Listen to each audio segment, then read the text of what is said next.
사람들은 다윗 하면 먼저 골리앗을 연상합니다. 믿지 않는 사람들까지도 쌍방의 격차가 큰 싸움을 가리켜서 다윗과 골리앗의 싸움이라고 말할 정도로 다윗은 골리앗과 불가분의 관계에 있습니다. 그도 그럴 것이 다윗이 골리앗을 제압함으로써 우리가 아는 다윗일 수 있었기 때문입니다. 인간의 역사가 시작된 이래 인간 사이에 크고 작은 싸움이 얼마나 많았겠습니까? 그런데도 3000년 전 지구 반대편에서 있었던 다윗과 골리앗의 싸움을 왜 3000년이 지난 오늘날 믿지 않는 사람들까지도 인용할 정도로 그 싸움이 유명한 것입니까? 그것은 다윗이 도저히 이길 수 없는 싸움을 이겼기 때문입니다. 블레셋의 군대를 이끌고 이스라엘을 침공했던 골리앗은 신장이 2m 97cm에 그가 몸에 두르고 있는 갑옷의 무게만도 한 사람의 체중에 해당하는 57kg이었습니다.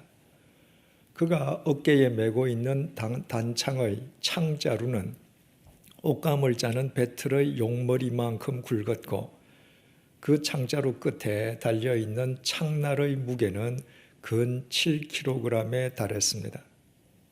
한마디로 골리앗은 전무후무한 거인이었습니다. 그 외모가 얼마나 압도적이었던지 그를 만났던 이스라엘 군대의 장수와 병사들은 모두 겁에 질려서 어느 누구 한 명 감히 나가서 골리앗과 맞서려 하는 사람이 없었습니다.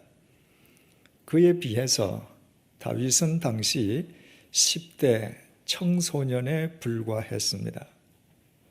그 두 사람 사이의 싸움이야말로 문자 그대로 거인과 어린아이의 싸움이었습니다.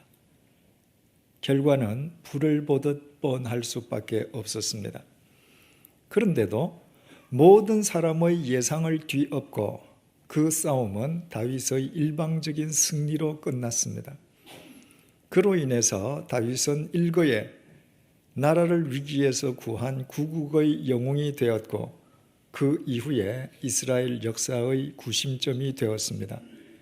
이처럼 다윗의 승리가 워낙 극적이었기 때문에 3000년이 지난 지금까지 믿지 않는 사람들조차도 다윗과 골리앗의 싸움을 인용하는 것은 조금도 이상한 일일 수 없습니다. 그러나 다윗을 불세출의 영웅으로 만들어 주었던 다윗과 골리앗 간의 싸움을 알고 있는 사람들 가운데에 왜 나이 어린 다윗이 그 거인 골리앗과 단신으로 맞서게 되었는지 그 이유를 소상하게 아는 사람은 많지 않습니다. 당시 다윗은 전쟁터에 출정한 군인이 아니었습니다. 다윗의 집 근처에서 전쟁이 벌어져서 다윗이 담장 너머로 골리앗을 볼 수 있었던 것도 아닙니다. 그때 골리앗이 진을 치고 있던 엘라 골짜기에서 60리나 떨어진 베들레헴에 다윗은 살고 있었습니다. 그런데도 그 다윗이 단신으로 거인 골리앗과 맞서 싸웠던 데에는 이유가 있었습니다. 다윗은 베들레헴 사람 이새의 8아들 가운데의 8번째인 막내 아들이었습니다. 골리앗이 블레셋 대군을 이끌고 이스라엘을 침공하자 당시 이스라엘의 왕이었던 사울 왕은 적군을 물리치기 위해서 급히 군사를 모집했습니다. 그 가운데에 이새의 8아들 가운데의 3아들들, 이를테면 장남, 차남, 삼남 이렇게 3명의 아들도 징병되었습니다. 어느 날 이새는 전쟁터에 나가 있는 자기 아들들에게 먹을거리를 보낼 것을 결심합니다. 사무엘상 17장 17절에서 18절 말씀을 제가 봉독하겠습니다. 이새가 그의 아들 다윗에게 이르되 지금 내 형들을 위하여 이 볶은 곡식 한 에바와 이 떡 10덩이를 가지고 진영으로 속히 가서 내 형들에게 주고 이 치즈 10덩어리를 가져다가 그들의 천부장에게 주고 내 형들의 안부를 살피고 증표를 가져오라. 이새가 전쟁터에 있는 세 아들들에게 보내기로 작정한 것은 곡식 한 에바와 떡 그리고 치즈 각 10덩어리였습니다. 곡식 한 에바는 우리나라의 도량형으로 환산하면 12대가 됩니다. 한 말 2대인 셈입니다. 당시 유대인들의 빵과 치즈는 조각이 아니라 큰 덩어리 형태로 이루어져 있었습니다. 그러므로 곡식 12대와 큰 덩어리로 이루어져 있는 빵과 치즈 각 10덩이씩을 다 합치면 그것은 만만찮은 무게였습니다. 더구나 그 무거운 먹을거리를 운반해야 할 전쟁터는 베들레헴 60리 밖에 있었습니다. 만약 그 먼 길을, 그 먼 먹을거리를 들고 굳이 한 사람이 가야 한다면 이새의 집에 아직 남아있는 5명의 아들들 가운데에 제일 연상인 넷째 아들에게 그 일을 시킴이 타당했을 것입니다. 그런데 아버지 이새는 넷째 아들도 5째 아들도 6째 아들도 7째 아들도 그 일의 적임자라고 생각하지 않았습니다. 이새는 막내인 다윗에게 그 일을 시켰습니다. 아버지 이새는 잘 알고 있었던 것입니다. 막내 다윗만이 자신이 무슨 일을 시키든 자신의 심부름에 이의를 제기하지 않고 순응하는 아들이라는 것을 알았던 것입니다. 다윗의 입장에서 본다면 그 무거운 먹을거리를 들고 전쟁터로 가라는 아버지의 명령에 얼마든지 불복할 명분이 있었습니다. 아버지, 왜 하필이면 제가 가야 하겠습니까? 저는 아직 나이도 어린데다 들고 가야 할 먹을거리는 너무 무겁고 가야 할 길은 너무 멉니다. 제 위로 형님이 4분이 계시지 않습니까? 형님 가운데에 한 분을 보내시죠. 만약에 다윗이 아버지의 심부름을 피하려고 할 마음만 있었던들 어떤 핑계를 대든 형들에게 그 일을 떠맡기고 말았을 것입니다. 그러나 다윗은 그렇게 하지 않았습니다. 다윗의 일평생을 걸쳐 다윗이 가장 잘한 일 한 가지만 선택하라면 무엇이 되겠습니까? 아마도 대부분의 사람들은 다윗이 거인 골리앗을 제압해 이긴 것을 꼽을 것입니다. 하지만 조금만 깊이 생각해 보면 그것이 아니라는 사실을 알게 됩니다.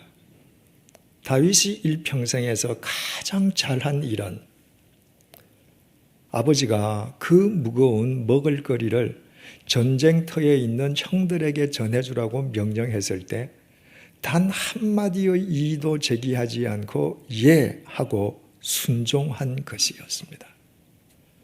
그때 순종하고 그 무거운 먹을거리를 치고 60리 밖에 있는 전쟁터에 갔기에 다윗은 거인 골리앗을 목격했고 이스라엘을 유린하는 그 적장에게 어느 장군, 어느 병사 한 명 감히 맞서려 하지 않는 이스라엘 군대의 비겁함을 확인했고 그래서 하나님의 영광을 위하여 단신으로 골리앗과 맞음으로 그를 제압하게 된 것입니다.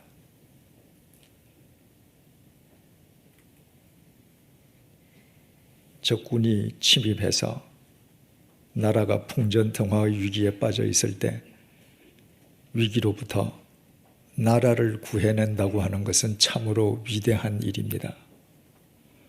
그에 비하면 전쟁터에 있는 형들에게 고작 먹을거리나 운반하는 일은 하찮고 시시하고 보잘것없는 일처럼 보입니다. 나라를 구하는 일이 위대한 장수의 일이라면 먹을거리 심부름은 고작 머슴의 몫인 것처럼 보입니다. 만약에 그때 다윗이 나라를 위하고 나라를 생각한다는 명분 하에 크고 거창하고 허황된 것에만 관심을 갖고 먹을거리 심부름 정도는 머슴의 일이라고 치부하는 인간이었던들 역설적이게도 그는 결코 나라를 구하는 영웅이 될 수 없었을 것입니다.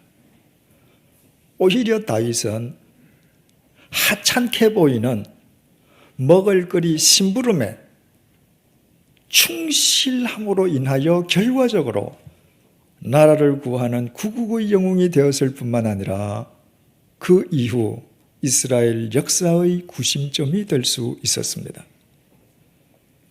이것은 비단 다윗에게만 국한된 이야기인 것은 아닙니다. 구약 성경 룻기는 룻이란 한 여인에 관한 이야기입니다. 성경을 이루고 있는 66권 가운데에 여성의 이름으로 책 제목이 붙어 있는 책은 단 2권입니다. 에스더서와 룻기입니다. 그러나 룻은 에스더처럼 지체 높은 왕비가 아니었습니다. 사회적으로 큰 업적을 남겼거나 크게 명성을 떨치는 여인도 아니었습니다. 유태인도 아닌 이방 모압 여인이었던 룻은 고작 전업주부였을 뿐입니다. 룻이 잘한 일이 있다면 결혼한 직후에 남편이 죽어서 청상과부가 되었음에도 역시 과부인 시어머니에게 효성을 다했다는 것입니다.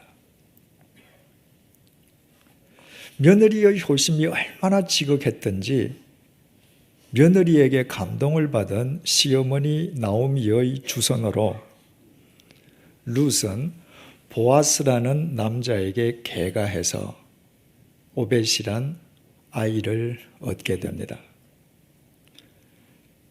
룻이 오벳이란 아이를 낳자 시어머니 나오미는 두말할 것도 없고 나오미 주위에 있는 모든 동네 사람들이 마치 시어머니 나오미가 아들을 낳은 것처럼 함께 기뻐해 주었습니다. 이것이 룻기 내용 전부입니다. 여자가 결혼해서 시부모에게 효도하고 남편과의 사이에서 아이를 낳아서 기른다고 하는 것은 결혼한 여자면 누구나 하는 일이요 조금도 특출할 것이 없습니다. 도리어 사회적으로 자신의 이상을 당당하게 구현해가는 전문직 여성에 비한다면 그것은 시시하고 보잘것없고 고리타분해 보이기까지 하는 하찮은 일입니다. 그런데 그 하찮은 가사에만 전념했던 이야기를 우리에게 소개해주는 룻기의 마지막 부분은 이렇게 끝나고 있습니다. 룻기 4장 17절에서 22절을 표준 세번역으로 읽어드리겠습니다. 이웃 여인들이 그 아기에게 이름을 지어주면서 나오미가 아들을 보았다고 환호하였다. 그들은 그 아기의 이름을 오벳이라고 하였다. 그가 바로 이새의 아버지요 다윗의 할아버지이다. 다음은 베레스의 계보이다. 베레스는 헤스론을 낳고 헤스론은 람을 낳고 람은 암미나답을 낳고 암미나답은 나손을 낳고 나손은 살몬을 낳고 살몬은 보아스를 낳고 보아스는 오벳을 낳고 오벳은 이새를 낳고 이새는 다윗을 낳았다. 지금 룻이 낳은 것은 오벳이란 핏덩이뿐입니다. 그런데도 성경은 바로 그 핏덩이 오벳이 미래에 태어날 다윗의 할아버지임을, 다시 말해서 그 핏덩이 오벳의 손자가 다윗임을 강조하고 있습니다. 그것이 얼마나 중요했던지 아직 태어나지도 아니한 다윗의 이름을 미리 기록한 다윗의 족보를 보여주는 것으로 룻기는 막을 내리고 있습니다.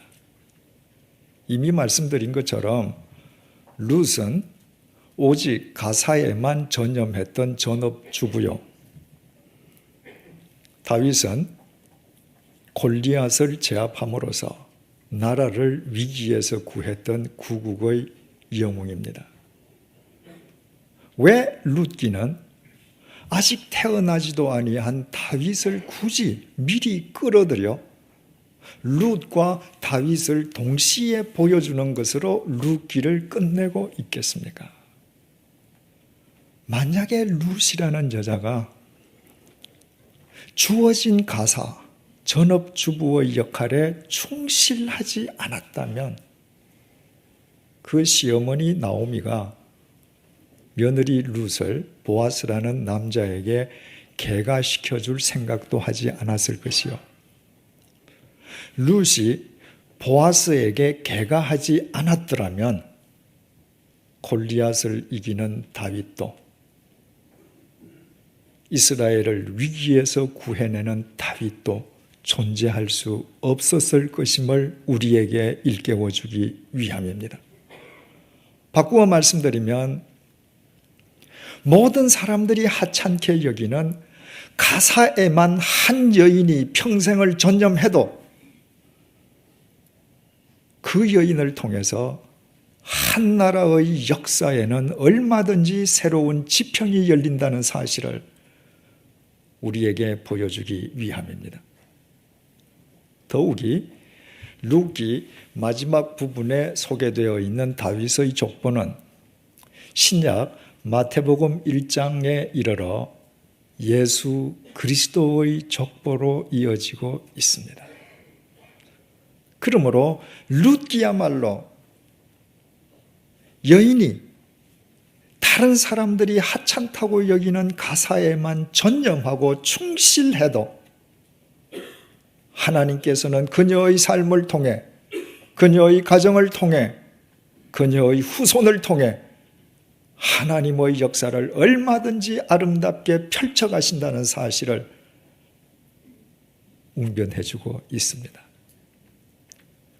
그렇다면 하찮게 여겨지는 가사의 룻이 전념함으로 인하여, 그녀로 인하여 이스라엘 역사에 새로운 지평이 열려지고, 하찮게 보이는 먹거리 심부름의 다윗이 충실함으로 인해 골리앗을 제압하는 구국의 영웅이 될 수 있었다는 그 성경의 예들을 통해서 우리는 하나님 앞에서는 크고 작은 일이 달리 구별되지 않는다는 귀중한 교훈을 깨닫게 됩니다. 세상에서는 아무리 하찮게 보이는 일도 하나님 앞에서는 무의미한 일이 없습니다. 세상 사람들이 보잘것없이 생각하는 일도 하나님 앞에서는 절대적인 의미를 갖습니다.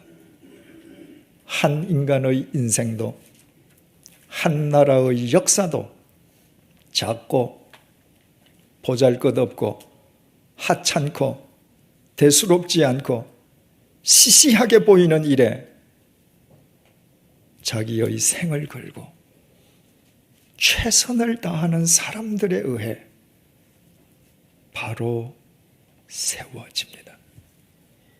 오늘 본문이 우리에게 주는 메시지 역시 바로 이것입니다. 가이사랴에 있는 로마의 백부장 고넬료가 어느 날 환상 속에 나타난 천사를 통해서 하나님의 명령을 받았습니다. 요빠에 있는 베드로를 청해 오라는 명령이었습니다. 그 명령에 대한 고넬료의 반응을 본문 7절에서 8절이 이렇게 밝혀줍니다. 마침 말하던 천사가 떠나매 고넬료가 집안 하인 둘과 부하 가운데 경건한 사람 하나를 불러 이 일을 다 이르고 요빠로 보내니라. 고넬료는 즉각 자기 집안 하인 가운데에서 2명, 그리고 휘하 병사 가운데에 1명, 도합 3명을 차출했습니다. 그리고 자기가 환상을 통해서 들었던 하나님의 말씀 내용을 상세하게 그들에게 일러준 대로 일러주고 그들을 요빠로 출발하게 했습니다. 바로 하나님께서 명령하신 대로 요빠에 있는 베드로를 모셔오기 위함입니다. 오늘 우리가 주목하고자 하는 것은 고넬료가 요빠로 보낸 3 사람들입니다.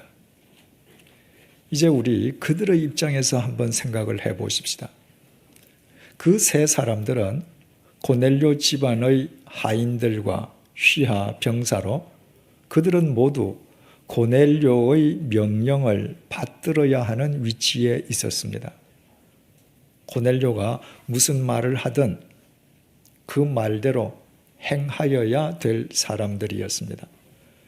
따라서 고넬료가 그들을 요빠로 가라고 명령한 이상 이유 여하를 막론하고 그들은 요빠를 향해 가야만 했습니다.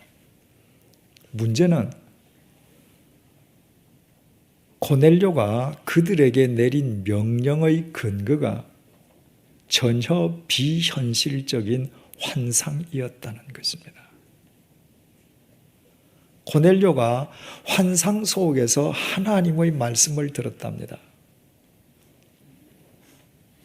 가이사랴에서 50km 떨어져 있는 요빠의 해변가에 무두장이 시몬이라는 사람이 산답니다. 그 집에 베드로라는 사람이 유숙하고 있답니다. 가서 그 사람을 모셔오라는 것입니다. 그 명령의 근거가 비현실적인 환상이었으므로 이 3 사람들로서는 실제로 요빠에 베드로라는 사람이 현재 체류하고 있는지, 만약에 체류하고 있다고 할지라도 그들이 가서 청했을 때 자신들의 청에 응해 줄 것인지 전혀 알 수 없는 노릇이었습니다. 게다가 베드로가 현재 체류하고 있다는 요빠의 바닷가 무두장이 시몬의 집 정확한 위치도 알지 못했습니다. 단순히 그 집이 요빠의 바닷가에 있다는 것뿐이었습니다.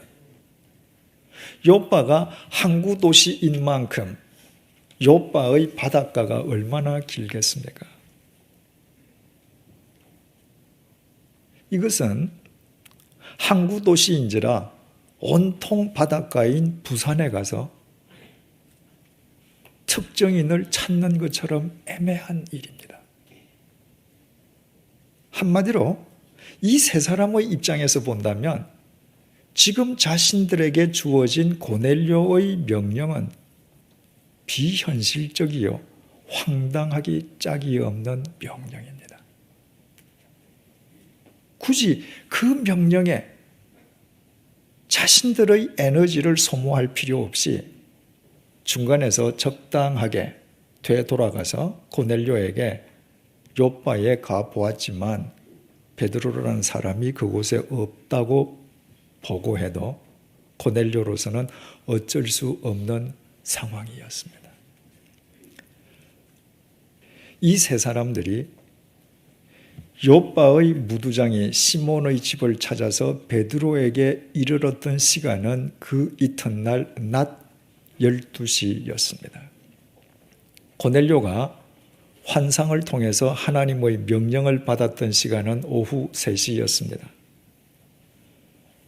그 시간은 로마 군대의 백부장이었던 고넬료에게는 부대 내에서 근무하는 시간이었을 것임은 이미 우리가 생각해 본 적이 있습니다. 그날 오후 근무 시간이 끝날 때까지 기다렸다가 고넬료가 자기 집으로 가서 하인을 부르고 병사 한 명을 차출해 불러오고 그들에게 자기가 보았던 환상의 내용을 자초지종 설명해주고 욥바로 가라는 명령을 받은 세 사람들이 가이사라에서 50km 떨어져 있는 먼 길을 가기 위해서 여장을 준비하고 욥바로 나선 시간은 아마도 그날 오후 늦은 시간이었을 것입니다.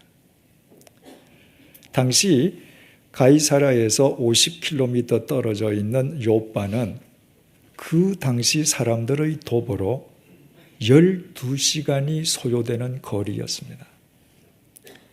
게다가 그들이 욥바에 도착했다 할지라도 욥바의 그 긴 바닷가에서 무두장이 시몬의 집을 찾는 데만도 상당한 시간을 필요로 했을 것입니다. 그런데도 그들이 그 이튿날 낮 12시에 베드로에게 이르렀다고 하는 것은 그들이 요기하는 시간과 최소한의 휴식 시간을 제외하고는 밤을 꼬박 세워가며 가이사라로 걸어갔다는 사실을 알게 됩니다. 그들은 비록 황당한 명령이 주어지긴 했지만 주어진 명령에 그들의 최선을 다하는 사람들이었습니다. 그리고 마침내 베드로를 만난 그들은 베드로를 모시고 가이사라에 있는 고넬료의 집으로 되돌아왔습니다. 이것이 사도행전에서는 물론이요, 나아가 2000년 교회 역사상 대단히 중요한 분수령을 이루는 것은 이건 역시 다음 시간에 더 상세히 살펴보겠습니다만은 이때 베드로가 이방인인 고넬료의 집에 방문한 것이 히브리파 유대인들이었던 사도들이 이방인도 구원의 대상이라는 사실을 비로소 공식적으로 처음 확인하게 되는 일대 사건이었기 때문입니다.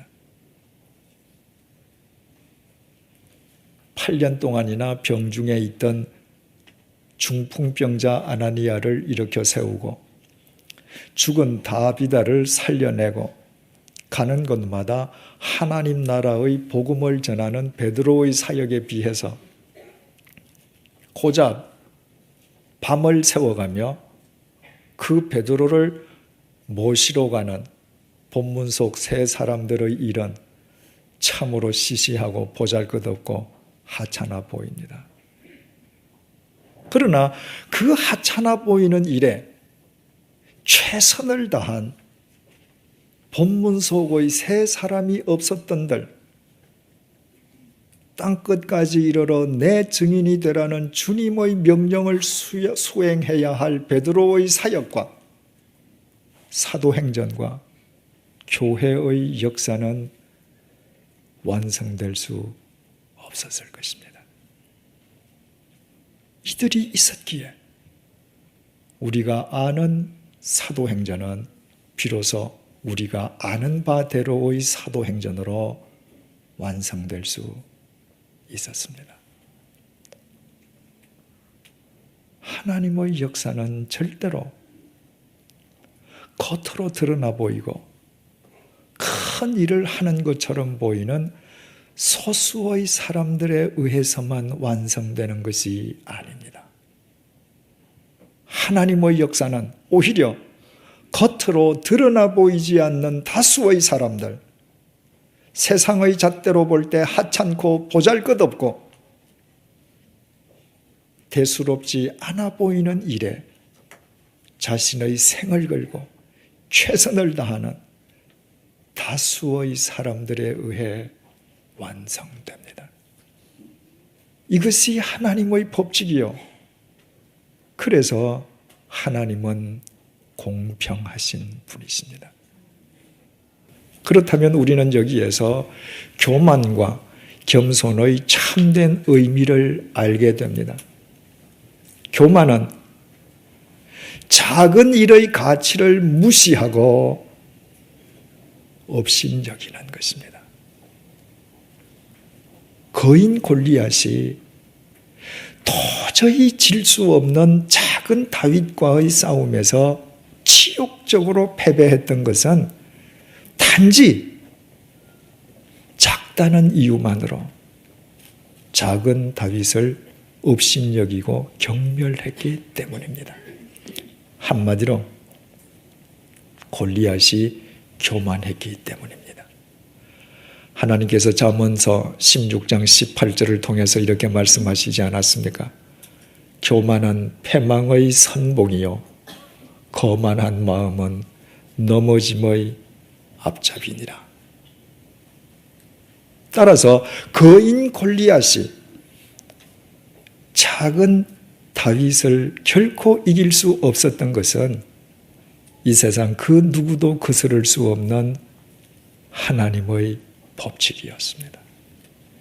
그 반면에 겸손은 작고 하찮아 보이는 일의 절대적인 가치를 알고 자기 삶으로 실천하는 것입니다. 한 방울의 물들이 모여 시내를 이루고 시내가 모여 강이 되고 강이 모여 바다를 이룹니다. 망망대해도 하찮고 보잘것없어 보이는 물 한 방울부터 시작되는 것입니다. 그 물 한 방울의 가치를 아는 것. 그래서 물 한 방울처럼 하찮고 가치 없고 볼품없어 보이는 일에 자신의 생을 걸고 최선을 다하는 것.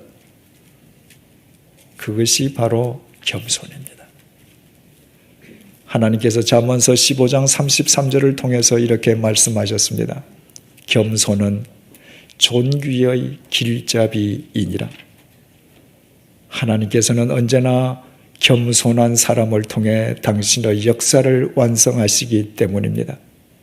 그래서 교만한 골리앗은 결코 작지만 겸손한 다윗의 적수가 될 수 없었습니다.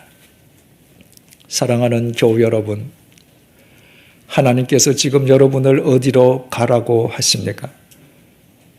여러분에게 무엇을 하라고 말씀하십니까?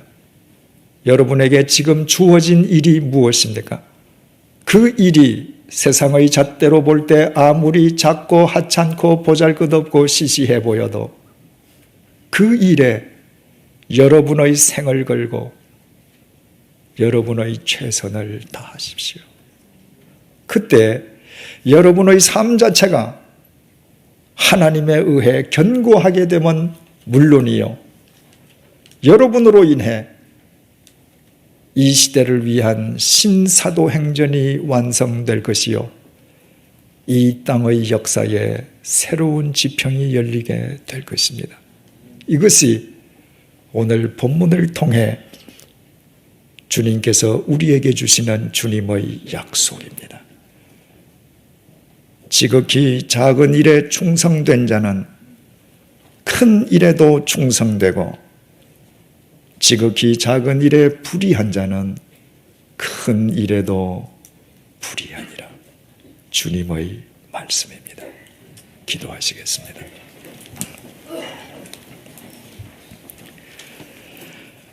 롯은 전업주부의 자기 역할에 충실했을 뿐인데 하나님께서는 그녀의 삶을 통해 이스라엘 역사에 새 지평을 열어주셨습니다. 다윗은 전쟁터에 나가 있는 형들에게 먹을 거리를 전해주라는 아버지의 심부름에 순종했다가 골리앗을 물리치는 구국의 영웅이 되었을 뿐 아니라 이스라엘의 역사를 새롭게 하는 성경의 위인이 되었습니다. 본문의 이름 없는 세 사람들은 욥바의 베드로를 모셔오라는 고넬료의 명령에 밤을 새워가며 최선을 다함으로 사도행전을 완성시키는 하나님의 도구들이 되었습니다. 망망대해도 물 한 방울부터 시작되게 하신 하나님 아버지, 물 한 방울처럼 작고 하찮고 보잘것없어 보이는 일의 가치를 알고 실천하는 것이 겸손이요, 그 가치를 무시하는 것이 교만임을 잊지 않도록 도와주옵소서. 지극히 작은 일에 충성하는 사람이 큰 일에도 충성하고, 지극히 작은 일에 불의한 사람이 큰 일에도 불의하다는 하나님의 법칙을 언제 어디서나 명심하며 살아가게 하여 주옵소서. 그리하여 지금 우리가 피하고 싶은 그 하찮은 일, 세상의 잣대로 볼 때 가장 보잘것없어 보이는 그 작은 일에 우리의 최선을 다함으로 이 시대의 신사도 행전을 우리의 삶으로 완성시켜가게 하여 주옵소서. 그와 같은 우리의 삶으로 인해 이 땅의 역사가 새로워지게 하여 주옵소서. 우리 모두 이 시대의 교만한 골리앗을 물리치는 겸손한 다윗이 되게 하시되, 어떤 경우에도 작은 것의 가치를 업신여기다가 작은 다윗에게 패하는 허황한 골리앗이 되지 않도록 붙들어 주옵소서. 예수님의 이름으로 기도드립니다. 아멘.